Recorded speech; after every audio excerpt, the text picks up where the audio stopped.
बहुत ही ज्यादा सॉफ्ट, नरम, मुलायम, मजेदार से स्वादिष्ट गुलाब जामुन बनकर तैयार हो चुके हैं। फ्रेंड्स, इनको देखकर आप समझ पा रहे होंगे कि कितने ज्यादा स्वादिष्ट बने हैं। और ये देखिए फ्रेंड्स, कितने ज्यादा सॉफ्ट बने हैं। और अगर आप भी इस तरह से बनाएंगे तो आपके भी गुलाब जामुन इसी तरह से बनकर तैयार होंगे। आसानी से कट पा रहे हैं और फिर इनमें गुठली तो बिल्कुल भी नहीं है। और फिर इसको बनाने में ना तो हमने मीठा सोडा इस्तेमाल किया है, ना ही बेकिंग पाउडर। और फिर हमारे इस ट्रिक से आप भी गुलाब जामुन बनाएंगे तो आपके भी इतने ही ज्यादा बढ़िया बनकर तैयार होंगे। और इनका टेक्सचर देखकर आप समझ पा रहे होंगे कि कैसे अंदर तक इसकी अच्छी सी जाली भी आ चुकी है और बहुत ही ज्यादा रसदार बनकर ये तैयार हुए हैं। घर पे ही हमने तैयार किया है लगभग 200 ग्राम भर मावा और इसके साथ ही हमने यहाँ पे 65 ग्राम भर यानी कि 65 ग्राम्स भर हमने यहाँ पर पनीर भी घर का बनाकर इस्तेमाल किया है। और इसलिए हमें बाहर से कुछ भी नहीं लाना पड़ा है, पहले हमने मावा को बनाकर तैयार कर लिया है। अगर आपको आधा किलो मावा इस्तेमाल करना है तो फिर उसके लिए आपको 150 ग्राम भर पनीर चाहिए होगा। तरीका सबका बनाने का एक जैसा है, बस थोड़ी सी क्वांटिटी ऊपर नीचे हो सकती है। और बस अब हमने छोटे से ग्रेटर से इस पनीर को ग्रेट कर लेना है जिससे कि इसके छोटे छोटे से बारीक से टुकड़े हो सके। सारा पनीर हमारा ग्रेट हो चुका है, अच्छे से हमने इसे कद्दूकस कर लिया है और अब इसे हथेली की सहायता से मसलना होगा। लेकिन अगर यहाँ पर आपको हथेली की सहायता से ना मसलना हो तो ऐसी आप स्मूथ कटोरी ले सकते हैं। और ये वाली ट्रिक हमने एक शादी में हलवाई भैया से सीखी है, तो हमने सोचा क्यों ना आपसे भी शेयर कर दें। तो इसे हमने कटोरी की सहायता से बहुत ही आराम से अच्छे से स्मूथ कर लिया है।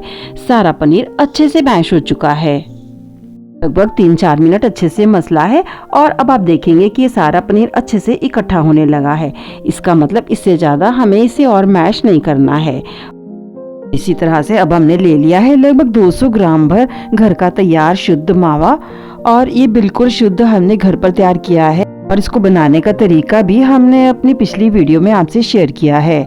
तो हमने इसको भी ले लिया है और इसको भी हमने ठीक उसी तरह से कटोरी की सहायता से हमने मैश कर लेना है।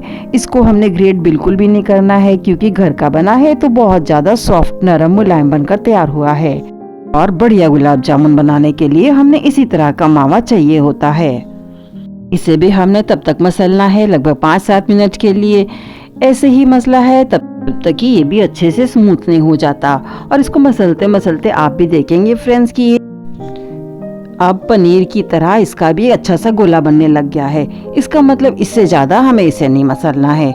और अब हम क्या करेंगे कि दोनों ही गोलों को अच्छे से आपस में मिला देंगे, अच्छे से मिक्स कर लेंगे ताकि पनीर और मावा अच्छे से आपस में मिक्स हो। और इस तरह दोनों को फिर से मैश करते हुए हम 2-3 मिनट अच्छे से मैश करने के बाद में हम मिला रहे हैं लगभग 1/4 कप भर मैदा। इसमें हम अच्छे से मैदे को भी मिला देंगे और मैदे को इस तरह से हमें मिलाना है कि ना तो हमारा डो बहुत गीला हो ना ही बहुत ज्यादा टाइट हो।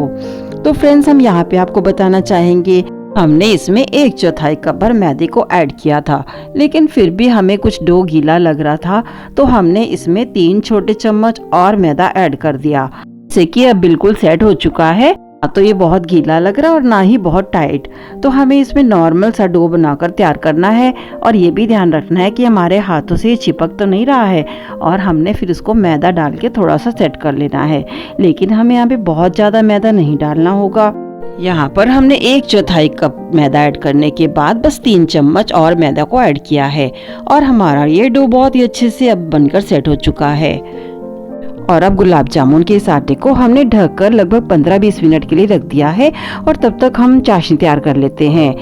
जी बनाने के लिए हमने यहाँ पर ले ली है 1.5 कप भर चीनी और हमारा 1 कप 250 ग्राम के बराबर है। और हमने जितनी चीनी डाली है उतना ही बराबर हमने पानी डाला है। गैस को ऑन किया है हाई फ्लेम पे और कड़छी की सहायता से सारी चीनी को हम अच्छे से चला देते हैं। पानी को उबलते सिर्फ 5 मिनट ही हुए हैं और इसमें अच्छा सा उबाल आ चुका है। सारी चीनी पानी में अच्छे से घुल चुकी है और अब हमें इसमें डालना है 1 चम्मच भर केवड़ा वाटर। अगर इसे ना डालना चाहे तो आप डाल सकते हैं 1/4 चम्मच कुटी हुई हरी इलायची और इसमें 10-12 धागे केसर के डाल सकते हैं। इसके डालने से चाशनी का रंग और खुशबू दोनों ही बढ़ जाते हैं।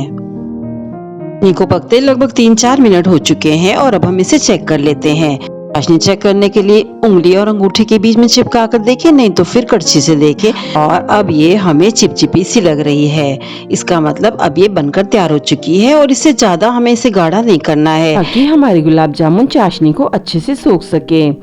चाशनी बनकर तैयार हो चुकी है तो इसे हम ढक देते हैं। अगर आप पहली बार गुलाब जामुन बना रहे हैं तो पहले इसका आटा सेट करके देख ले और फिर चाशनी बनाएं। और अब यहाँ गुलाब जामुन के आटे को देख लेते हैं। इसे हमने ढक के रखा था और अच्छे से सेट हो चुका है। तो अब थोड़ा सा मसलने के बाद हमने इसकी बराबर सी लोइयां काट लेनी है। जितने बड़े हमें गुलाब जामुन बनाने हैं उससे थोड़ी छोटी लोइयां रखनी होंगी, नहीं तो फिर ये डबल आकार में हो जाते हैं। और हमने गुलाब जामुन के आटे को लगभग 30 भागों में तोड़ लिया है और बराबर बराबर सही रखना है। और इसके बाद हमने इसकी लोइयों को कर लेना है। इसको गोल हम पेड़े की तरह करेंगे और दोनों हथेलियों के बीच में हम इसे दबाते हुए इस तरह से गोला कर लेंगे। पर ये बताना चाहेंगे फ्रेंड्स कि सारे गुलाब जामुन के गोले बनाने से पहले एक हमें बॉल इसमें बनाकर चेक कर लेनी होती है। के साथ ही हमने भारे तल की कढ़ाई में डाल दिया है रिफाइंड ऑयल। आप चाहे तो यहाँ पे शुद्ध देसी घी भी ले सकते हैं। और फिर इसमें हमने पहले एक गोले को डाल के देखना है कि ये फट तो नहीं रहा है। अगर ये फट रहा है इसका मतलब कि आटा हमारा नरम है, तो हमें थोड़ा सा 1 या 2 चम्मच मैदा मिलाना होगा। और इसके पहले जो हमने छोटी सी बॉल डाली है उससे हम इसका टेम्परेचर देख सकते हैं। हमें यहाँ पर टेम्परेचर बहुत ज्यादा नहीं रखना है। जामुन को तलने के लिए बिल्कुल गुनगुना सा तेल चाहिए होता है कि जिसे हम छू पाएं। और जब ये छोटी सी गोली ऊपर तैर के आ जाएगी, इसका मतलब अब तेल गुनगुना हो चुका है, तो हम अब बड़े गोले को भी डाल सकते हैं। अब हम यहाँ पर आपको तलने का तरीका बता देते हैं फ्रेंड्स। ध्यान देने वाली बात यह है कि हमने अभी जो गुलाब जामुन के लिए आटा डाला है इसे हम गोले को बिल्कुल अभी नहीं छुएंगे, क्योंकि अभी ये बहुत ज्यादा सॉफ्ट है। बस हमने सिर्फ तेल को ही इसी तरह से चलाते जाना है और कढ़ाई के तल से इस तरह चलाते जाएंगे तो पूरा तेल में अच्छे से जामुन का ये गोला घूमता जाएगा और अच्छे से सभी तरफ से बराबर सा सिककर तैयार होता है। और हमें जब लगे कि इसमें बबल्स ज्यादा आने लगे हैं तो हम इसकी आंच को बंद कर देंगे। ऐसा हम इसलिए करेंगे ताकि हमारा गुलाब जामुन अंदर तक सिककर तैयार हो और इसमें कच्चापन बिल्कुल भी ना रहे। ये वाली ट्रिक हमने हलवाई भैया से सीखी है और जब हम बाकी गुलाब जामुन डालेंगे तब भी हम इसी ट्रिक को फॉलो करेंगे। गुलाब जामुन को सिकते लगभग 6-8 मिनट हो चुके हैं और हमने इसी तरह तेल को लगातार चलाते रहना है कि इसमें इस तरह से हल्के हल्के से बबल्स बने रहें।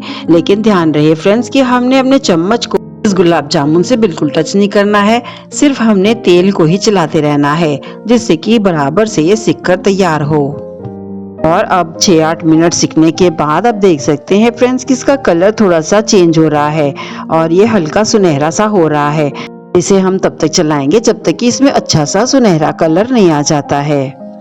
फिर आप देख भी सकते हैं फ्रेंड्स कि इसमें क्रैक्स तो बिल्कुल भी नहीं है और साथ ही में इस गुलाब जामुन में ना तो हमने मीठा सोडा डाला है और ना ही बेकिंग पाउडर ही डाला है।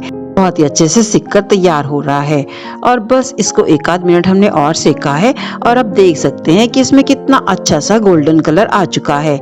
इससे ज्यादा हमें नहीं सेकना है। अब इस चम्मच की सहायता से हम इसे निकाल लेते हैं और अब डाल देते हैं इसे हम चाशनी में। ध्यान रहे फ्रेंड्स कि गुलाब जामुन डालते समय हमारी चाशनी हल्की सी गुनगुनी होनी चाहिए ताकि गुलाब जामुन चाशनी को अच्छे से सोख सके और फिर जल्दी से वो अच्छे से सॉफ्ट हो जाते हैं। सकते हैं फ्रेंड्स अब बिना टूटे बिना फटे हमारा गुलाब जामुन बहुत ही ज्यादा बढ़िया सा बनकर तैयार हो चुका है। तो अब हमने बाकी गोलों को भी बनाकर तैयार कर लेना है। फटाफट से सारे गोले हमने बनाकर तैयार कर लिए हैं। आटे से लगभग 30 गुलाब जामुन बनकर तैयार होंगे। साथ ही में देख सकते हैं कि इस आटे में बिल्कुल भी क्रैक्स नहीं है। गुलाब जामुन बहुत ही ज्यादा स्मूथ बनकर तैयार होने वाले हैं। जिस तरह से हमने पहले गुलाब जामुन को बनाया है इसी तरह से हम बाकी भी इसमें गोले डाल के तरह से गुलाब जामुन बनाकर तैयार करेंगे। अब एक एक करके हमने गुलाब जामुन इसमें डाल देने हैं और इस तरह से हमने तेल को लगातार चलाते रहना है। उसी तरह हमने लगभग आधे गुलाब जामुन को इसमें डाल दिया है। आंच हमारी लो ही है और तेल भी गुनगुना है। तरफ से चम्मच की सहायता से तेल को चला दिया है और हमने इन्हें बिल्कुल भी नहीं छूना है और अब अच्छे से ये सभी तरफ से सिक पा रहे हैं। ज़रूरी बात इसमें बताना चाहेंगे फ्रेंड्स, जैसे ही आपको लगे कि इसमें बबल्स बहुत तेज़ हो रहे हैं तो फिर आप गैस की आंच को बंद कर दीजिएगा, ताकि सारे गुलाब जामुन अच्छे से अंदर तक सिककर तैयार हो, उनमें कच्चापन बिल्कुल भी ना रहे। ऐसे चलाते हुए इस तरह से हमने गुलाब जामुन को लगभग 10-12 मिनट के लिए सेक लिया है और अच्छे से सभी तरफ से इनमें अच्छा सा कलर आ चुका है। और बस हमें इससे ज़्यादा अब नहीं सेकना है। और अब हमने इन्हें निकाल लिया है बड़ी छन्नी में। अच्छे से तेल को निचोड़ने देते हैं और अब हमने इन्हें चाशनी में डाल देना है और अब इन्हें छोड़ देंगे लगभग 2 घंटे के लिए, ताकि चाशनी को अच्छे से एब्जॉर्ब कर पाए। 2 घंटे के बाद हम दिखा रहे हैं फ्रेंड्स, ये देखिए कितने ज्यादा सॉफ्ट नरम मुलायम से बनकर ये तैयार हो चुके हैं। और अब हमने इन्हें निकाल लिया है सर्विंग डिश में। ये अगर गर्मा गर्म ही पसंद करते हैं तो फिर थोड़ा सा चाशनी को फिर से गुनगुना करेंगे और फिर गर्मा गर्म ही इन्हें सर्व कर देंगे। और ये देखिए फ्रेंड्स, कट करके दिखा रहे हैं, ज्यादा सॉफ्ट नरम मुलायम और जालीदार से बनकर तैयार हुए हैं और अंदर तक इसमें रस एब्जॉर्ब हुआ है। इसका मतलब कि बहुत ही ज्यादा नरम मुलायम बनकर तैयार हुए हैं। मजेदार स्वादिष्ट से इन गुलाब जामुन को इस तरह से घर पे बनाना खाना और हमें सब्सक्राइब, लाइक और सपोर्ट करना बिल्कुल ना भूलें।